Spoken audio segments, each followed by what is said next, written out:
morning, Donny Walker here. It's Stihl day. I'm on a mission today. I'm gonna get, probably 6 ms461s done today. Yeah, 7 actually. I'm doing a little ms261 right now, CM, whatever you call them. Great little saws. I'm selling a ton of these. A lot of my tree guys up here are using them 20-inch bars, 325 on it and 3/8. Putting the double dogs on them and doing a little port and some muffler work to them. A rippy little saw. I found for regular, used tree work, for chunking down and stuff like that, or some firewood, they've been standing up pretty good. The silviculture guys that really rev the snot out of them and hard on them, they have a tendency to have some bearing failures in the bottom end. Clutches getting wore real quick, but they get used hard, man. And then they rev lots, and and in the conditions too, dirt and rain, and like I said the other day about the flooding we've had here, so you think of all that rain getting up into these air filters and into your gas tanks and everything. So water kills a lot of stuff. It'll really wear the intakes of the pistons. If you're not using the right air filter, if you're using the winter air filter that's for snow, it's more of the nylon fabric, that water mist goes right past there and you really start getting a lot of intake wear on your piston. This one doesn't really, but I just wanted to show you this as an example. So your intake side of the piston is usually from debris, from bad filters, people not looking after their air filters good, or they're not sealing properly. And water. That's your two main things that wear the intake of the piston. I get some of them here, even the big pro saws, they bring them in and it just lines up and down it, and it's just really worn. And then what happens is your piston's not sealing to the cylinder as good anymore, so you get a little bit of blowback, and it doesn't control the fuel properly. Piston port engine, you want to have that intake side at a good fitting and not all scored up or ground up from sawdust and the water. So yeah, I like these little 261s. They're really good. Had a few, a couple of issues with them not idling or starting, but a couple of them were just the little solenoids in the carburetors.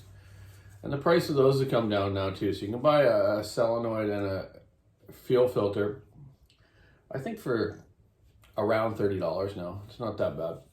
And the solenoid controls all your fuel. So if you got a M-tronic saw that isn't idling or flooding, stuff like that, more than likely it's that solenoid.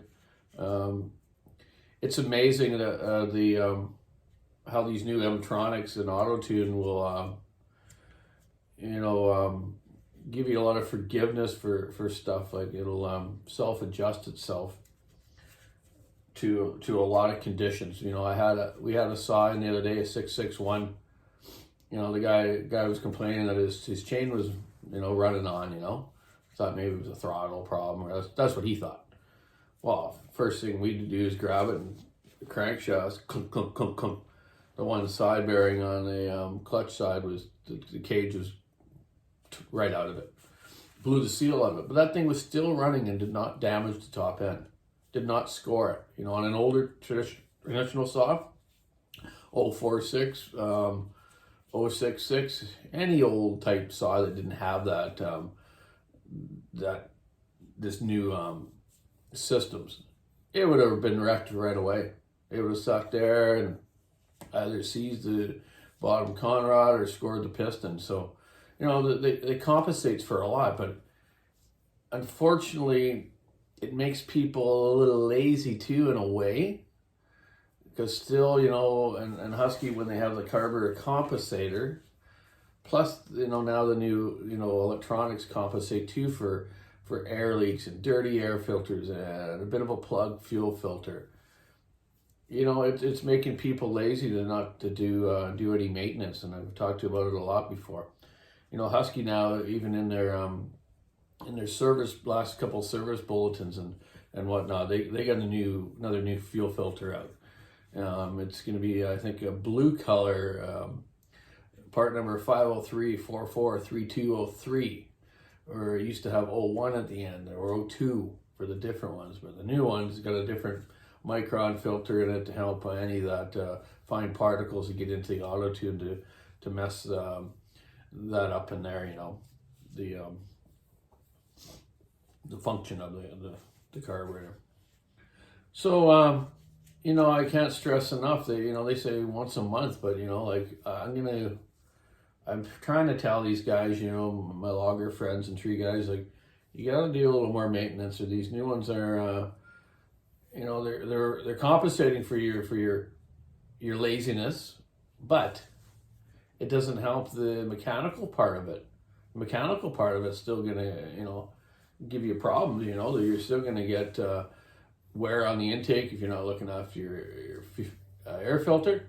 You're getting fines through it where you're, you know, it's starting to scratch that up, so it's going to wear that out. Or it gets down into the bearings, and that doesn't help the bearings when it's got gas and oil. It's supposed to lubricate it, but it's also got a whole bunch of sawdust and fines coming through there too. What do you think that stuff does? It's like putting sandpaper down there and rolling it around, eh?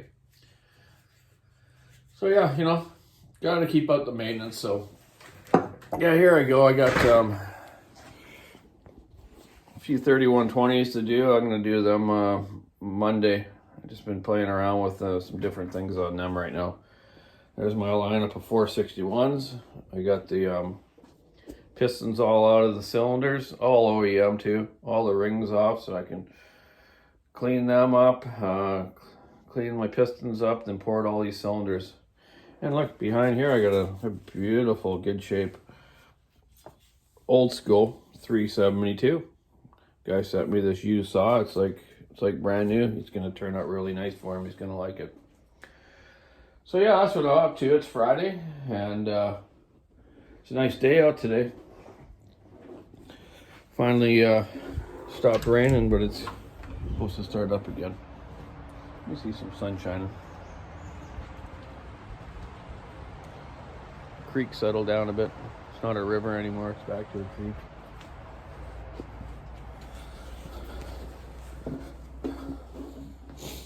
Yeah, this weekend, what am I going to do?